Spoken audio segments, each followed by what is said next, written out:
Welcome back to the Daily News Roundup. Buckle up, we've got quite a bit to get through today. Yeah, we've got everything from global tensions to some courtroom drama. And even a little bit of heartwarming sports news to end on, so let's jump right into it. Let's kick things off over in the Pacific, some unusual activity from the Chinese Navy. Yeah, so 3 Chinese ships, a frigate, a cruiser, and a supply tanker, they're all conducting military exercises. Including live fire. Yeah, in the Tasman Sea. And this is causing a little bit of concern down in Australia because it's only about, well, just 340 nautical miles off the coast of New South Wales. And they weren't exactly given a heads up about the whole, live fire drills thing. Yeah, that's a little close for comfort, maybe. But China is saying, hey, listen, everything we're doing is totally by the books. Complies with international law. Right. But still, Australia and New Zealand are, well, they're a little on edge. They both sent ships out to keep an eye on things. Yeah, it seems like a prudent move. I mean, it's just the latest in a string of these incidents out there. Definitely highlights the rising tensions in the region, geopolitical tension. Okay, well, let's move from the high seas to the hockey rink now. A bit of a lighter story, but still with some political undertones. Our very own Justin Trudeau, the Canadian Prime Minister, he decided to have a little fun with President Trump. On X, no less. Right after Canada beat the U.S. in the Four Nations face-off. Pretty big win for Canada, eh? Definitely. So Trudeau posts this, you can't take our country, and you can't take our game. I mean, obviously, that's going to be a reference to some of Trump's previous comments about Canada maybe becoming, part of the U.S. 51st state. Exactly. And probably a little nod to the trade tensions between the two countries, too. Right. Always simmering under the surface there. So, yeah, on the surface, all fun and games. Mm-hmm. But, there's definitely a bit of a message there. A reminder of the complex dynamic between the U.S. and Canada. For sure. Okay. Let's shift gears now. Head over to Ireland, where we've got some political maneuvering going on. Sinn Féin. Major political party in Ireland. Yeah. Well, they've decided to boycott the White House St. Patrick's Day celebrations this year. Pretty big statement. Yeah, and it all stems from President Trump's stance on the Israel-Gaza conflict. Specifically, his suggestion that the U.S. should, potentially take control of Gaza and maybe resettle its population. Controversial, to say the least. Yeah, major controversy. This boycott is causing quite a stir in Ireland. The DUP are criticizing Sinn Féin. The SDLP are backing them up. Got some division there. For sure. Meanwhile, the Irish Taoiseach, Michael Martin, he still plans on attending. Wants to keep those lines of communication open. Exactly, emphasizing the importance of U.S.-Ireland relations. Okay, let's switch gears again. We've got a story about immigration now. The Trump administration is ending something called temporary protected status for Haitians living in the U.S. That's a lot of people. We're talking 500,000 Haitians. Yeah, 500,000 people. And it goes into effect August 3, 2025. Not a lot of time to get things sorted out. This decision is, it's getting a lot of pushback. A lot of critics are saying, look, Haiti is still really struggling with instability and violence. Sending all these folks back there, it's not right. It's inhumane. Yeah, I mean, you look at things like gang violence, all the displacement from the earthquake, violence against children. It's a really tough situation over there. Still a lot of healing to do in Haiti. Absolutely. All right, we've got time for one more big story before we wrap up this segment. Let's head over to Ukraine. We're seeing an interesting development there regarding something called critical minerals. Yeah, these minerals are essential for all sorts of technologies. Batteries, electronics, you name it. Right, and Ukraine has a lot of them. So President Trump's national security advisor, Mike Waltz, he says that Ukrainian President Zelensky needs to, strike a deal giving the U.S. access to those minerals. Make a deal. Yeah. Well, Zelensky's not having it. He flat out rejected the demand, said he won't sell out his country. Pretty strong words. Yeah. Waltz, he's pretty frustrated by that. He keeps talking about the incredible opportunity this would be for Ukraine. He sees it as a win-win. Well, Zelensky doesn't seem to agree. And this little disagreement, it's just adding to the tension between the two leaders.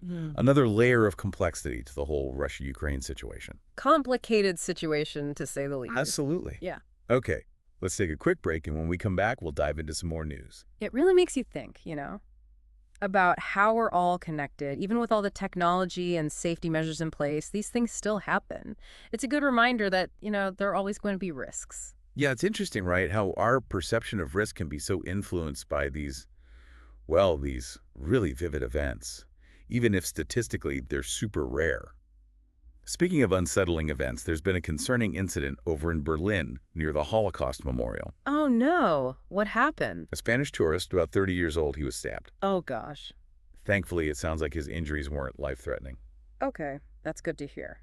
But still, I mean, the Holocaust Memorial, that's a powerful place. Exactly. It happened around 6 p.m. local time, and they did apprehend a male suspect at the scene. Do they know, like, what the motive was? Police are still investigating that, but, Uh-huh. I mean, the timing is, well, it's pretty That's pretty behind us, unsettling. huh? Yeah, just days before the federal elections in Germany. Right. And as if that wasn't enough, just a few hours later, over in Stockholm, Oh, no. What now? Swedish police arrested 3 men near the Israeli embassy. Okay, that's definitely concerning. Yeah. They suspect them of planning some sort of violent crime. Wow. So do they think the two incidents are, like, connected? At this point, there's no direct link, but it's hard not to feel a little uneasy given the timing, right? Definitely, definitely. Okay, well, let's move on. We've got some news out of the Vatican. Pope Francis, he's currently being treated for a respiratory infection at the Gemelli Hospital in Rome. Oh, no, is he okay? Well, they've diagnosed him with pneumonia in both lungs. Wow, that's serious. Yeah. The Gemelli Hospital, it's often called the Pope's Hospital. Yeah, I remember Pope John Paul II, he called it Vatican III because he spent so much time there, right? Exactly. It's actually a Catholic teaching hospital. Really? I didn't know that. Yeah, and get this. The land it's built on, it was donated by Pope Pius XI back in the 1930s, and they even have a whole papal suite, like a special apartment just for the Pope. It's on the 10th floor. Wow. That's fascinating. It's amazing how, a place can become so intertwined with history and tradition. Definitely. Well, we're sending all our best to Pope Francis for a speedy recovery. Absolutely.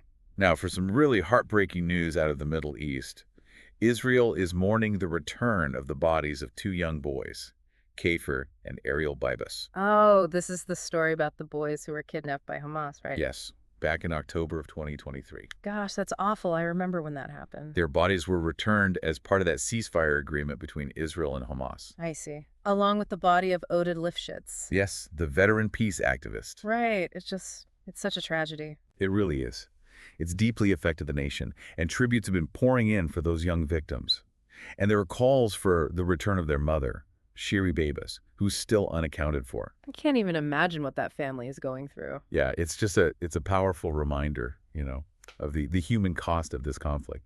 But speaking of things we were discussing earlier, let's circle back to those plane crashes, or maybe I should say the perception of plane crashes.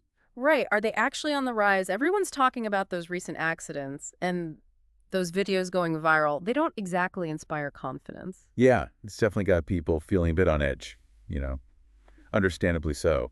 But, what does the data actually say? Is there really an upward trend? Well, like we mentioned before, the numbers tell a different story. Over the past 2 decades, air accidents, they've actually been going down, both in the U.S. and worldwide. So all this recent stuff, it's more of an anomaly then. That seems to be the case, yeah. Experts are saying, look, those recent accidents, tragic as they are, they're outliers. The aviation industry, they have incredibly strict safety protocols, training programs, all designed to minimize risk. So bottom line, flying is still statistically a very safe way to travel. Absolutely. And I think that's an important takeaway here. It's easy to let fear take over, especially when you see these dramatic images and videos. But it's important to remember that those often don't reflect the whole picture. It's easy to get caught up in the headlines and the sensationalized stuff. Mm. But relying on data, expert analysis, that's key. Absolutely. Okay, well, I think that about wraps things up for us today. We covered a lot of ground, right? Everything from those international tensions and political maneuvering to some truly heartbreaking stories. And even a glimmer of hope with that lottery winner. It's been a busy news day, that's for sure. But hopefully our listeners are feeling a little more informed, maybe even a little more equipped to, engage with these complex issues we're facing. I hope so, yeah.